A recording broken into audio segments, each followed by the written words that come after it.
ઠાકોર સમાજનું 16 મુદ્દા સાથેનું નવું બંધારણ લાગુ, દિયોદરમાં ઠાકોર સમાજે ભર્યું ક્રાંતિકારી પગલું।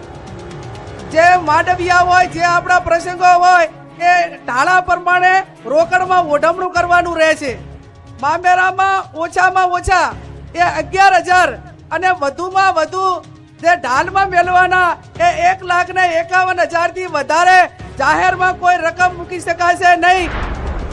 બનાસકાંઠા, વાવ, થરાદ અને પાટણ જિલ્લાના ઠાકોર સમાજ દ્વારા દિયોદર તાલુકાના ઉગડધામ ઉગડજીની થાળી ખાતે વિશાળ બંધારણ મહાસંમેલનનું આયોજન કરવામાં આવ્યું। આ સંમેલનનો મુખ્ય ઉદ્દેશ ઉત્તર ગુજરાતના ઠાકોર સમાજ માટે એક આધુનિક અને સર્વગ્રાહી સામાજિક બંધારણની રચના કરી અમલીકરણ કરવાનો હતો।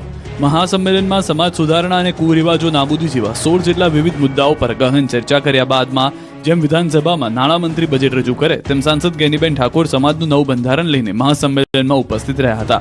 સાંસદ ગેનીબેન ઠાકોરે બંધારણનું વાંચન કર્યું, જે બાદ આજથી આ બંધારણ અમલમાં મુકાયું। છેલ્લા 15 દિવસથી આ જિલ્લાઓના 27 તાલુકાના પ્રતિનિધિઓ, સામાજિક કાર્યકરો અને ધાર્મિક નેતાઓએ હાલમાં સાથે મળીને આ બંધારણનો મુસદ્દો તૈયાર કર્યો।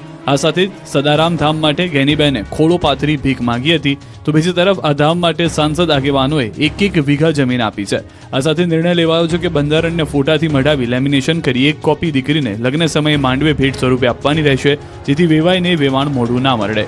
આ પ્રસંગે ગેનીબેન ઠાકોરે સમાજમાં દારૂની દૂષણને લઈને ચિંતા વ્યક્ત કરી, કહ્યું કે 20-25 વર્ષના યુવાનો દારૂના કારણે મૃત્યુ પામ્યા છે। બીજી તરફ આ સંમેલનની સૌથી મોટી વિશેષતા એ રહી કે સ્ટેજ પર કોઈ વીઆઈપી સંસ્કૃતિ જોવા મળી ન હતી।